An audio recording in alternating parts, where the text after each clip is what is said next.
about them. So I've asked him to take about 30 minutes and do that, and then he said he would be open for questions. We'll do that for about another 30 minutes. So Gary, before you start, I'd like to lead in a word of prayer, and then it's yours.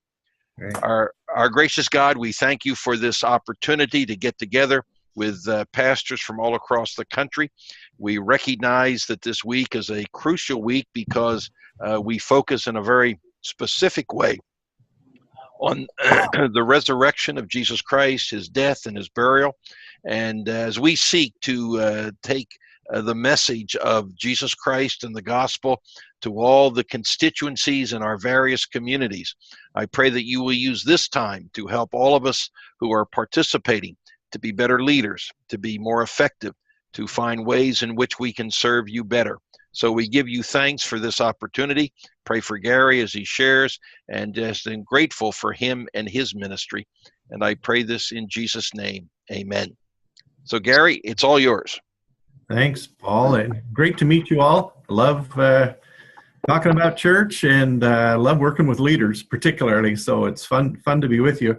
My favorite days back in the church pastoral leadership over the decade was always staff meeting. I liked Sundays, but staff meeting was my favorite day. Board meeting would have been same thing because I love working with teams. I'll talk about that in a bit. Just maybe introducing our context here. Some of you, I think Roy has lived up here in Canada, but one thing that may be of interest as I kind of navigate through this stuff would be understand a little bit culturally and religiously where Canada has been for about 40 years.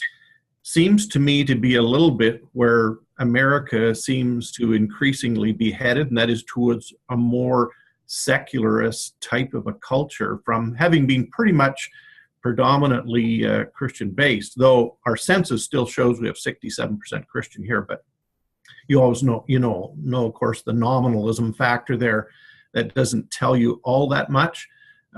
Canada was different than America in that it was founded by two colonialist Christian empires, where you were founded, I think, by pilgrims looking for religious freedom and conservative Protestant orientation at that. We were founded by Catholic and Anglicans. And so evangelicals have always been bringing up the rear here. Since 1896, we've been about 8% of the population. They called them Baptists. The term evangelical didn't exist, of course. And the East Coast Baptists had come up from Boston and whatnot, entered into our Maritimes, and they were known as the religious conservatives, and basically representing the evangelicals. So we've only ever been about 8% of the population Catholic, made up about half approximately, a little more than half down through the years, and then mainline Protestants, your Episcopalians, and something that for us became a major one was the United Church, which was a merger out of Presbyterian, Methodist, and Congregational churches back in the 1920s. They became very, very large. But theological liberalism, they kicked the bottom out of their boat in the 1950s and 60s with theological liberalism, and began to lose traction, and our government made a very concerted effort to move the country from what was commonly understood and acknowledged a Christian country, where even in laws and in government committees it was said that Christianity deserved a privileged place in the nation. And in the 1960s, our prime minister and the government very intentionally moved away from the Christian country idea, because they wanted to get pluralism established in the nation because of our French-English tensions. That's kind of our ethnic polarity here. And so to get it, try and make everybody on equal ground, he was trying to introduce pluralism. And though Christianity was 90% of the country at the time, from that time on, anytime there was any public ceremony, there would be Hindu representatives, Baha'i, whatever, and then they would have the token Episcopalian and Catholic priest, whatever. But it really, and that maybe wouldn't have done it, but with the implosion of the mainline Protestants through their theologicalism, in the last 40 years, the biggest of them lost 90% of their adherents on a Sunday morning. And between 1963 and 2003. So the thrust of pluralism and the implosion of the mainline Protestants that kind of owned the hill caused this vacuum where secularism has just thrived here. And I get some sense, because America is our closest friend, closest neighbor, and we watch as much American news as we do Canadian news, so we're pretty enmeshed with you people. And but it just seems that America is picking up the pace towards an increasingly secular society as well. But anyway, and that's been my background. I think it's been journeying through some of the stuff that you're really currently wrestling with across your nation. But as I look back at decisions, I was on staff at the church for about 6 years. And then my senior pastor had a heart attack, and he lived, but he never recovered. And in 5 months, he passed away, and the church asked if I would become senior pastor. So I was on staff for 6 years, and then I was senior pastor for 30 years. It was about 300 people when I came. We, of course, in not a straight line, but a bit of a wobbly line, we had growths and plateaus and times of more growth, depending. And so we grew up to about 3,000. And in Canada, that's a fairly serious church because the average church in Canada, like America, is under 100 or so. But we don't have the population you have, and we don't have the incidence of mega churches and whatever.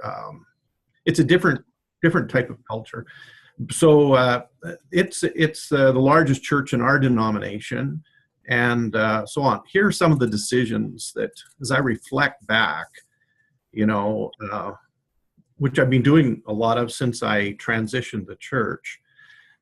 I think pivotally, the first thing that really helped us shift culture and get the church on the trajectory that probably bore some fruit. In the old forward church growth stuff, they had a thing called the worker analysis. I don't know if any of you have ever seen that, but it was an analysis of all of the hours of ministry and an analysis of your budget as to where it went. And, they made it really tedious. And I assigned a subcommittee from the board and some lay people to chase this. And they spent probably 4 months tracking down workers. How many hours do you put in? And of course, the idea is to basically arrive at this focus. How much of it's inbound? How much of it's outbound? And so they did that, but it was in detailed and elaborate enough that it did capture the credibility attention of the board and others that we began to share it with. Of course, what we found was though we would look like a pretty healthy church, but 87% of our time, like our volunteer hours, and our dollars were spent on the already convinced. And which is not uncommon. You guys are well familiar with that. And so I just then began to articulate goals for the staff, our ministries, and our vision that would shift the focus to those who have yet come. Did some teaching on it, and strategically at board level and staff level. For instance, all staff reports, I said I don't want any more staff reports that do not reflect some element of outbound initiative. I don't care what, it's interesting to hear what else is happening in Sunday school, children, youth, music, other things, small groups, but there has to be a component in there that articulates what you're doing to lead this department in an outbound way. Of course, we only had 3 staff at the time, but besides me. And all major church events became decisively outbound. Your big Easter, your big Christmas, whatever. Of course, you're always happy for guests, but we became very intentional about gospel articulation and means of follow-up after the event. At that time, Alpha was not as prominent for us. Now that would be an easy option, but we just began to focus on follow-up, the sermon series or whatever, following those major events. Did some congregational strategy days that, an old Peter Wagner tool that helped you identify, the Your Church Can Be Healthy book, if you remember that, identifying the church diseases that kind of strangle you. And we ended up identifying, of course, with our parking. We only had 62 parking stalls. We had, 400 people or so, 500 maybe at times, and that we were sociologically strangled. In other words, the parking lot, the lobby, the other things were there, and we were built on a postage stamp. So we ended up doing a relocation, and that got us started on that. It was about a 12-year plan to get relocated. Time we raised some funds. Mind you, inflation ate up everything that we raised in stewardship. If we had borrowed and built right away, we wouldn't have been any deeper in debt. But nevertheless, it cultivated a mind of generosity and stewardship of the church, which was actually worth more than the money we got. We began to start things that, like we started a Saturday night church for the non-church. We did the old, I don't know if you've ever heard of the Old Phones for You program, just a terrible idea. It's so against my nature, but we dialed up 16,000 homes at that time in our suburb of the city, talked to 11,000 of them. They said we wanted to talk to, we're starting a church for non-church people, and do you folk happen to go to church? If they said they did, we said, thanks, that's great, but we're really trying to get the opinions of non-church people, so thanks for talking to us. Away we went. So we ended up speaking with 6,000 of the 16,000 that said they were non-church, and we asked them what advice they would give us for someone starting a church for someone like you. And the two leading points of it, we got many points of advice. Two leading things they said were, don't make us feel guilty. And the second thing was, do things for kids. And we said, well, thank you very much. When we start this thing, would you have any interest in us sending you a little circular about when it's starting up? And 1,700 of the homes said, sure, send it to us. So on our first night, we had 170 and change people show up that were non-church. And away we went with that. We changed our services to focus. If you remember the old Leith Anderson idea of preaching on levels, you can't preach everything to everybody, but he said touch on levels. So both generationally or towards their spiritual state, and they'll basically not get what you said for the other people, and they'll remember what you said for them. So have a paragraph or a point or something in there that really in your eyes, or the pre-Christian or whatever. And so we really rejigged our services so that it was there was always something there for the pre-Christian, and that our nomenclature and whatever would make sense to the uninitiated. That was easy for me because I was always trying to design services for my dad. My dad never came to Christ, died when he was 87. I just don't think he crossed the line of faith. And, we tried whatever, but I grew up in that home, and he had a certain ilk to him. He was a thinker. To him, Christianity just didn't make sense. And so all through my ministry, I've always tried to make Christianity make sense. And I know you don't get converted just by making sense. It's grace and God's the miracle. The light's got to come on. He's got to flip the switch and all that. I know. But we just tried to make church and our communications make sense.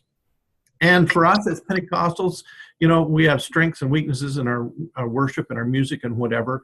And some of our strengths are also our weaknesses. And so we just became very intentional about making sure that in our worship style, it could be navigated as much as possible by the pre-Christian that would be in the audience. So, and every week staff meeting, we were just on that.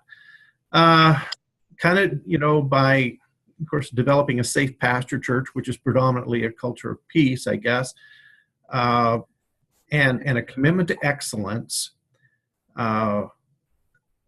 an emergence of something that I've learned by hanging around Paul. I didn't have a name for this before, but invitational culture began to flourish in our church, to where, because people they just started saying, you know what, we're never embarrassed to bring people to our church. Like, in fact, it's good. We got a friend we're talking to, we'll bring them along because we know the service is going to make sense. And Michael Harvey, the great invitational culture guy out of England, the Anglican church there, says the lowest rung on the ladder of evangelism is invitation. And you know, I don't know if we ever got past that. We tried to launch lots of every believer evangelism and training on how to share your faith and whatever. And I think it didn't hurt, but it didn't seem to carry the day. And Paul has this reference to the distinction between net evangelism and line and reel evangelism. And when I heard him say that, I thought, yeah, that's us. Like, our whole collaborative effort at the church just became team cooperation, whether it was the big events, whether it was sponsoring alpha groups, whether it was whatever, that people were into invitational culture and bringer dynamic. And so we just, even now, we have like 150 guests a week in our orbit. So out of 3,000, 5%. And it's probably been 5% all the way through. And so you're always just talking to that growth ring. So the idea of the worker analysis getting to be about those who have yet to come was, I think, the first thing that God helped me to get right, because it definitely shifted culture.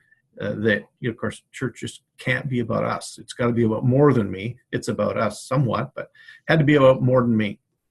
And collecting that out really felt. The second thing that I did, and it's kind of out of my core gifting, my core gifting has always and still is about aligning teams around big goals. It sort of comes naturally to me, both with vision and how to inspire that collaboration and buy-in. And so, and this was important because it really flavored our church.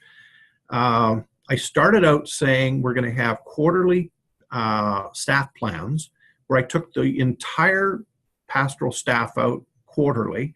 We'd take 2 days. We'd start at a Starbucks or coffee or grocery place to get food and go out, and we made our meals together. It wasn't catered. We'd stay in nice cabins out at our church camp and play and have a little fun.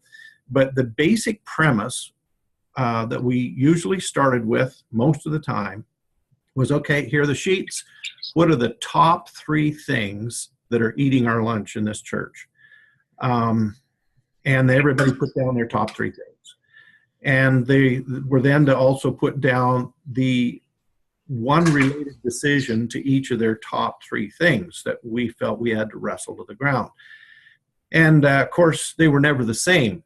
And then we'd fight. We'd say, no, it's space. We need that. No, we need more equipment. No, I need more money. No, we need to shift this and whatever. And so we'd spend about a half a day, not more than that, but up to a half a day arguing about our conflicting views of what the top 3 issues were.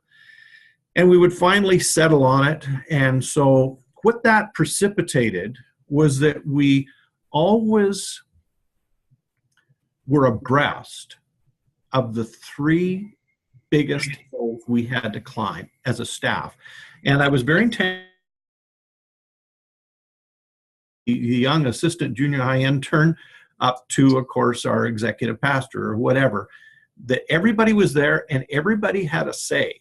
And we camped out for the 2 days, and we did that October, January, and June for like 30 years.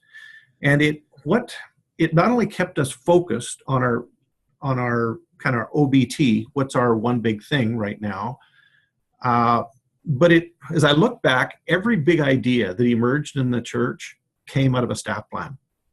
And then, of course, with the balance of responsibility, authority, and accountability, we ended up having, of course, you run it by the board, and the board could validate, but the board was always unavoidably a step or two behind the staff, and it helped foster that staff-led, board-validated, congregationally owned culture that I think is characteristic of prevailing churches. And so we always knew the OBT as a whole staff, and we all had skin in the game because we had argued it out. And so again, the youth guys, the music guys, the male, the female staff, the whatever, they were all part of that fleshing out of the goals. And what it did for me, it got the buy-in of my millennials and the Gen Xers, and as well as the boomers. Somehow they felt included. Of course, they're highly relational. I'm a little more, task focused, whatever, but this process kept them engaged, and my youth and young team, like they would follow us anywhere. They embraced it.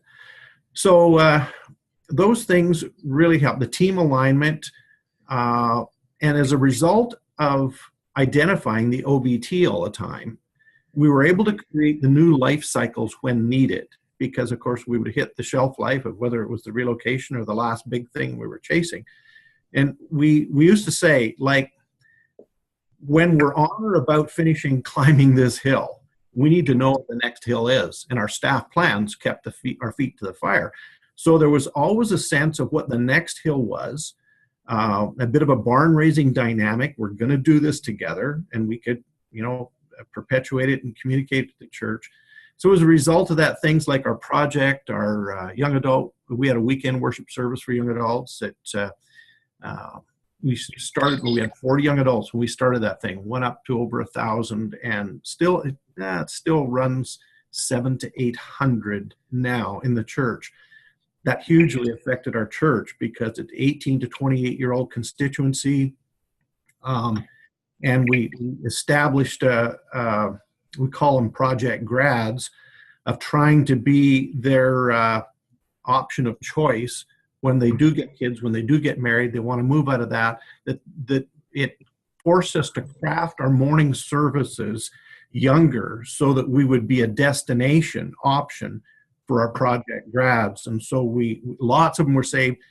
I'll maybe say a little more about that later, but it was very outbound towards young adults, and it just became a huge influence in the church. The starting of our Change Point services, the ideas of generosity.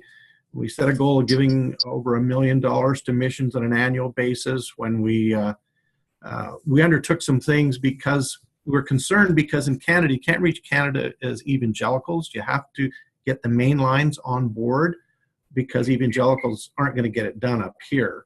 So we did some things with Alpha. We did what you'd call a statewide, for us, province-wide thing where we funded like $750,000 worth. We founded and funded a united outreach effort together with Alpha, where we saw over 300 churches. I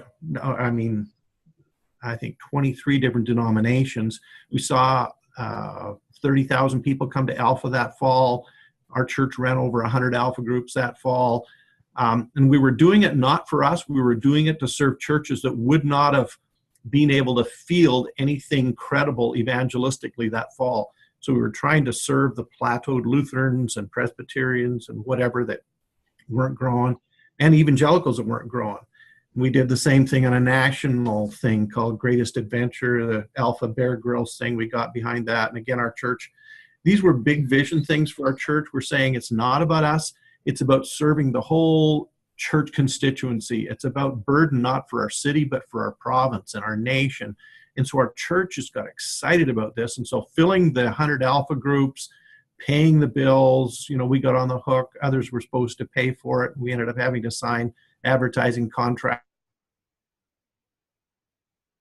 to go, just sign it. If no more money comes in, we'll backstop it. But they were just hugely invested in this dream, this idea that we were going to influence our province and our country spiritually. In the course of that, we saw whole, again, provinces or states where an archbishop, Catholic bishop, adopted a 3-year plan to implement Alpha in all of their parishes in the province. So those were big ideas that just kept our church excited about our church. And so team alignment is that second point, both from my pastoral team, my board, and our congregation around big goals for new life cycles. That tremendously helped keep momentum. There was just pretty much always a sense of momentum in our church, and people felt it and were excited about it. The last, second last, we'll see. The third thing I did was lean towards a young ethos.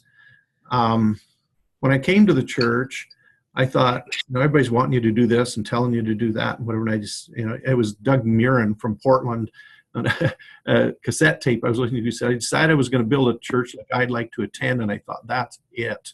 In fact, I don't know how I do anything else. So I said, I'm going to develop an ethos in the church like I'd like to attend, musically, worshiply, values, how we communicate to the lost, whatever. But in 10 years, I realized I wanted a church like my kids would like to attend, not like I would like to attend. And then 10 years later, I realized I want a church like my grandkids want to attend. It doesn't matter about me. I'll survive. And my generation will survive. And so I ended up leaning young, and I validated the young. I empowered the young leaders on our design team as we planned our services. We often overruled my taste buds on lighting, on music, on taking coffee into the sanctuary. I mean, I'm a bit of a dinosaur, whatever. And there was things that they just kept saying, Gary, if you want to reach these guys, you're going to have to do this. And I grumbled, I complained, whatever. But I overruled my taste buds again and again. So when I was in my 60s, the median age of our church was like 35. Usually, and church growth says it's 5 to 10 years either way of the age of the senior pastor. Mine was 30 years younger than me. And it was because I allowed that reverse mentoring of my younger staff to get to lean young. And of course, that enabled probably the next thing that I'll just comment on briefly. The last thing was succession. The fourth thing was bringing along my senior associate who'd been with me for 6, 7, 8 years. He wasn't senior associate then. He was the pastor of our young adult church.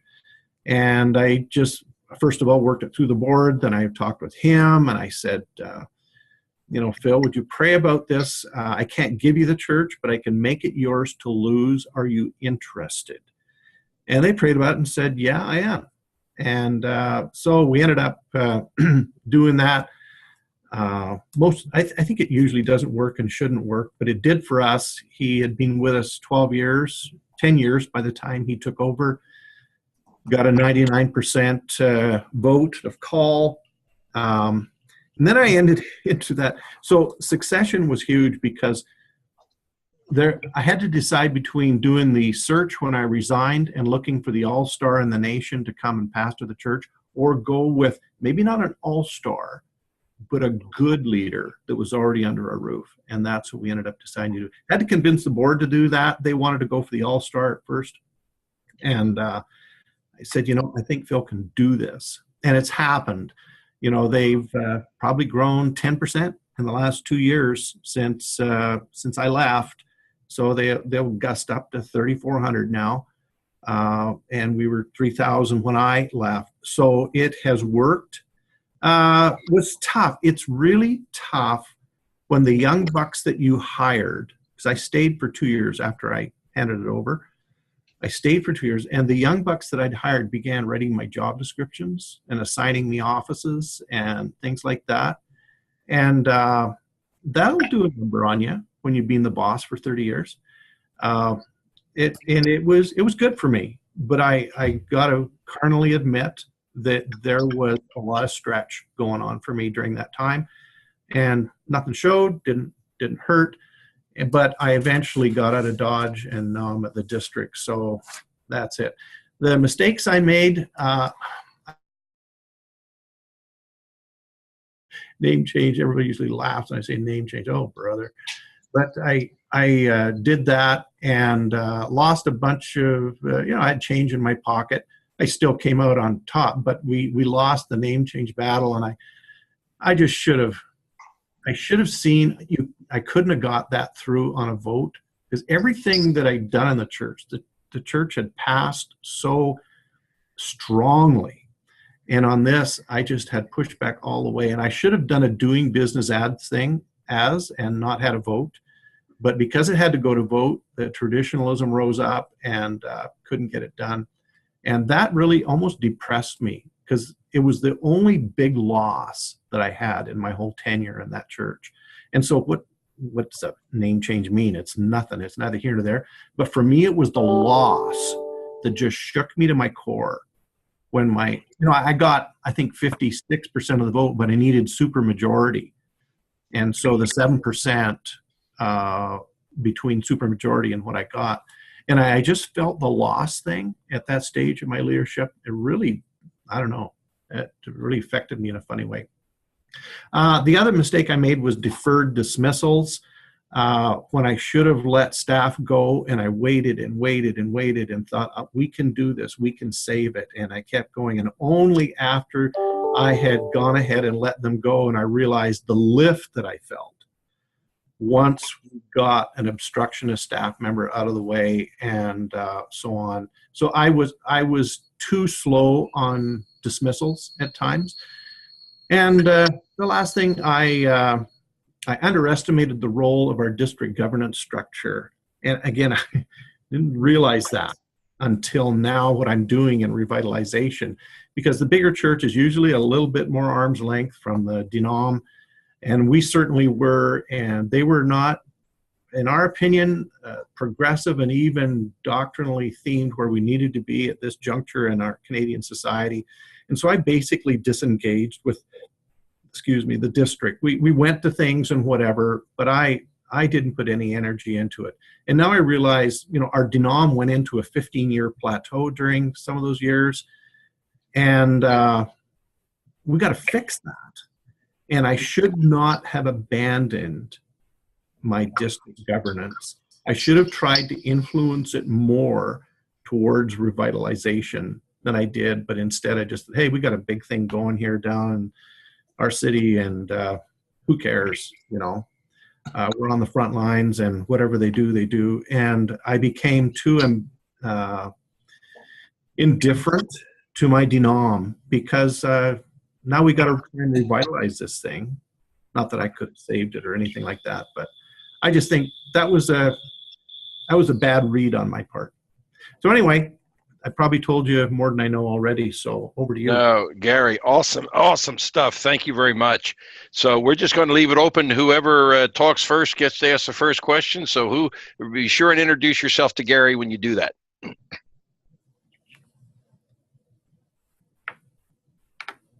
Hey, Gary, Wynn Langford, Richmond, Virginia. How you doing?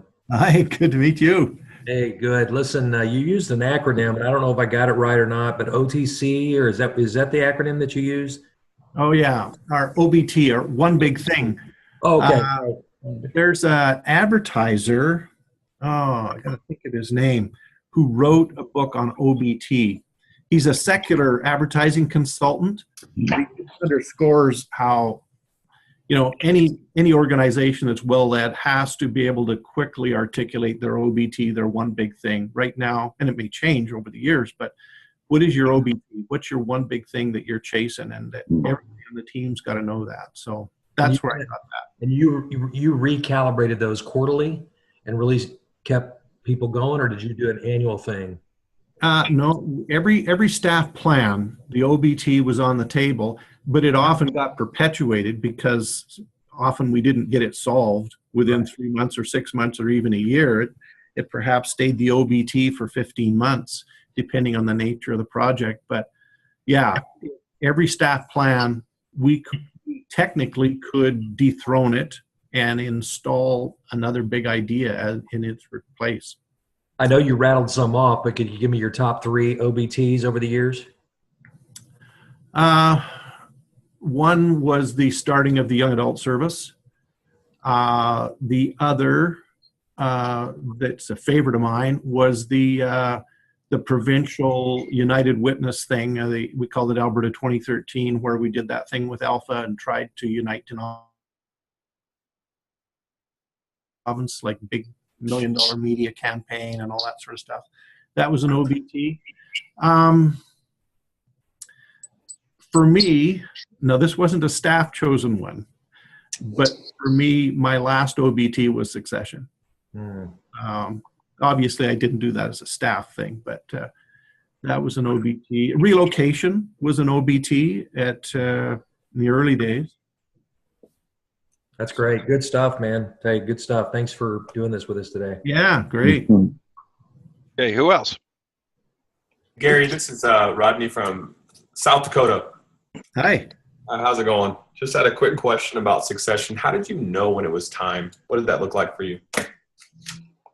Wow, that was a speed bump for me, because I had, about 7 years earlier, I started orienting the board saying, if I get hit with a bus, you definitely don't want the district to come in here and take over this big church, because in our Constitution, that's what could happen. I said, so you need to, so I walked them through that. But then I said, the next thing is, I'm 58 and I can see the train station coming up. I hope to be able to give it for a good while longer, but we need to start thinking, because this, the most traumatic change in a big church is the change of a senior leader. Nothing almost rivals that. And so I said, we need to start thinking about it. And that's where we did the discussion about whether they were going to look for the all-star. That's what they want to do, because they're all corporate guys. They're going to do the big search. And I said, I want you to think about this, that maybe someone could come up in the middle. But what really pushed me, Rodney, was because I went 2 years earlier than I had expected. I had a subcommittee of the board that worked with me on succession. And they didn't tell the board all that much, only what the board needed to know, but I was shifting portfolios, I was hiring new people, I was changing job descriptions and lining this up. And so I keep them comprehensively updated. But something happened in another church of about 3,000 here in town, the Alliance Church. Keith tells me, said, I've had 6 successors and I lose them all because they're so good. They either get called to the mission field or another church picks them up. And I'm not able to retain them to the point where we can deliver. And so of all things, what happened is 2 years before I was supposed to pull the trigger, my successor comes and he says, you know what? We got a call from Emmanuel Church in Winnipeg. It's my wife's home church. I pastored there at the time. We just know everybody. I don't think we're supposed to go there, but they gave me this call and I just feel I'm supposed to pray about it. And I said to myself, holy cow. You have worked on this for 3 years. Like everything's like, you're praying about a call. But I thought, people can do what they want to do. And so I said, oh, sure, you should do that. I always said that, guys, you should pray. You'll either be confirmed that you're supposed to be here or God wants you there. That's where you need to be. But then I went home to my wife and I said, Phil might pull a pin. And my son's a lawyer. And I said, I'm not sure what to do. And I can't talk to anybody about this. And so I called him. I said, Jeremy, is there any way you could book off and come over here? And he came over that afternoon. And I said, here's what's happened. And this is the weird part, because I wish I could take the credit, but I didn't. It was my son who said, Dad, Phil's preaching had time, got great acceptance with the church. You've hired his replacement for the young adult church. You've lined up all the ducks. Dad, what is the advantage in you waiting any longer? And that was like a brickbat to me, because I wanted 2 more years. And I wanted to work longer. I still want to work. But he said, what's the advantage? And he said, Dad, if he would go now, the church and the board would hold you accountable for letting this slip through your fingers. And that really hit me. In other words, I've got a fiduciary responsibility now to deliver this baby. And if he goes, they're going to say, Gary, how'd you let this happen? And so I went and talked to my wife. And then within a week, I called the succession committee together. And I said, guys, everything's on track like I told you. The only thing is, I want to move it up 2 years. I want this to happen this December. And they were just floored.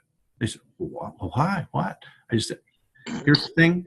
I think we could lose our, and in the end, the guy decided not to consider the church even, so it was all over. But by that time, the horse was out of the barn for me. I knew I better not drag this out. And so we just accelerated the time. So it wasn't a very pretty, finely honed plan. It was a more response to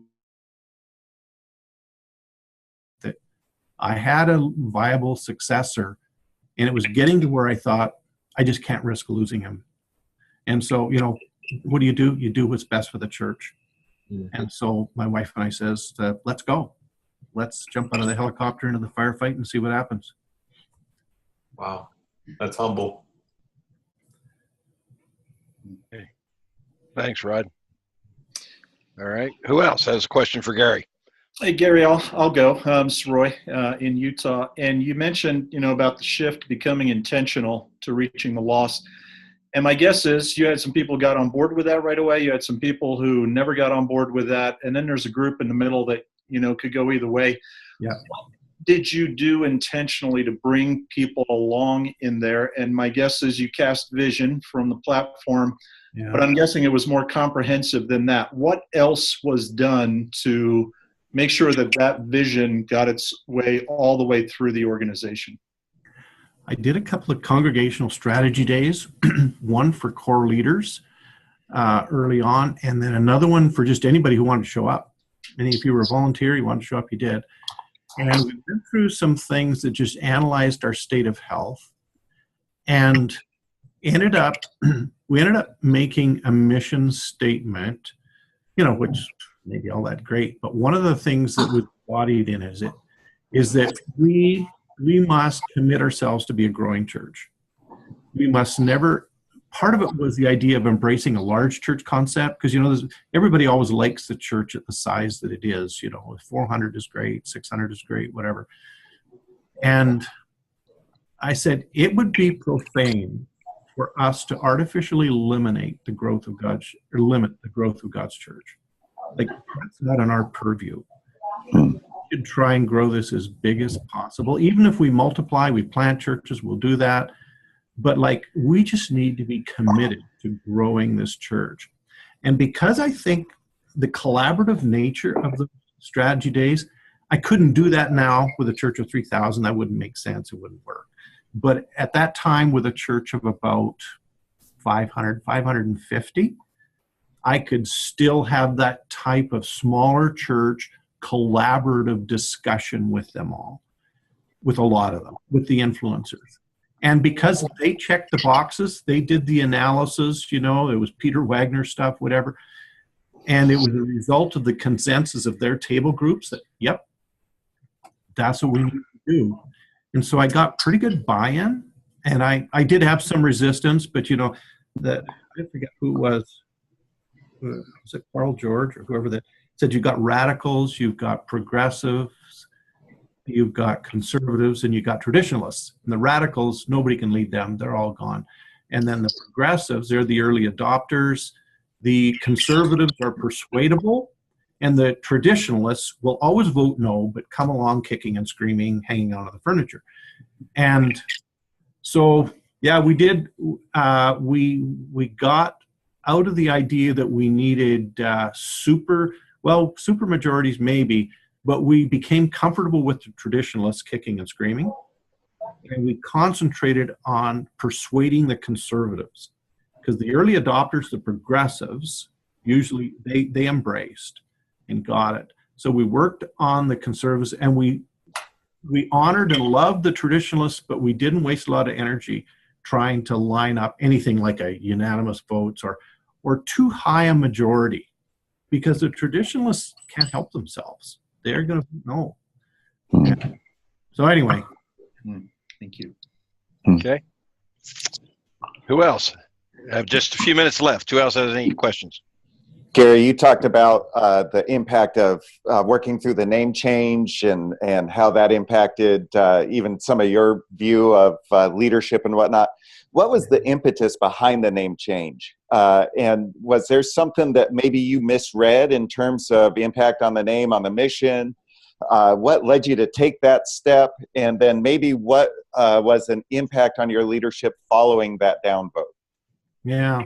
It was one of the, it was the next thing I thought in alignment, because all through the years, the main thing I did was create alignment in that church with me, with our staff, with our board and our congregation. It was just all about alignment. So I thought the next thing of alignment I need is to get this name change. We were Mill Woods Pentecostal Assembly. In a post-denominational culture, charismatics, what is that? People would come to things and say, well, what I know what Catholics are. What is the Pentecostal? It was just, we were always having to explain it, and at the time we're that big, we're drawing not only from the whole city, we're drawing from towns around us, and so here we were named after a community in the town. So I said, we got to get rid of the denominational name. We need something that just makes sense, like Lifeway Christian Church or whatever, just something, Christian that speaks about life or hope or whatever. And so I wanted to just ditch that, the community thing and the denominational name. And, but because it touched on our denominational stuff, well, of course, it caused all that denominational nationalism to rise up. And you're selling the farm and you're doing whatever, So I got opposition there from good people who normally supported me. And and again, as I said, if I'd have just done a doing business as, we're not going to change the name, no votes needed. Just from now on, this is going to be our working name. And we'd have just announced it and done it. And that's what my successor's doing here now in the next few months. He's just going to do a doing business as, here's a name change, no votes, no worries. We're still what we always have been, legally, governmentally, that's all what it is. And so I missed that. And well, it didn't, I had enough momentum there. It really didn't affect anything else. Because I didn't fight with people, I was cheesed off. But I didn't get fighting with them. And so I didn't lose a lot of cachet. I spent change in my pocket to do this thing and then lose it. So it didn't really hurt me congregationally. The ones who voted against me were still for me, whatever. The big chip was just, for me, the ego loss. And honestly, my wife could tell you, I almost became clinically depressed after that. Weird, shouldn't have, but it didn't really hurt the leadership. I went into the succession shortly after that, and we were still in the middle of some of those national outreach things that the church was excited about and proud about. So it didn't really hurt much. It just hurt me. It's the carnal side of me. Okay. Oh, thank you, Gary. Yeah. And right. I'm John from Reading. I forgot to introduce myself before my question. Okay. We have time for one more question if anybody would like to ask anything. Gary, when you started, Mark Hankey from Salem, when you started that new service, did you preach all of those?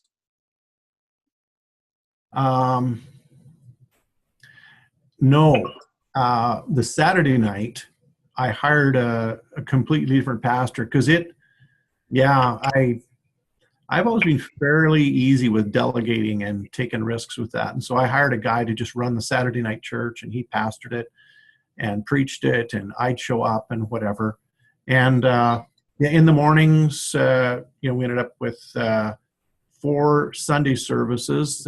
The same with the project for the young adults. I never preached that. They used to joke that congregation, like 700, 800, 1,000 young adults, said they wouldn't recognize their senior pastor in a police lineup. They had I'd show up once a year on the platform, and otherwise just poke my nose in and see how things were going and listen to what was being preached and whatever. So that young adult guy, he ran that. He could have taken that independent in a heartbeat. If he'd have just announced, we're meeting in the hotel in 2 weeks, we'd have lost the whole bunch, but they were loyal and they never did it. But in the morning, I'd preach, 70%, the other guy 30. And then when I started the succession with my successor, I made sure that he preached 50% and I preached 50%.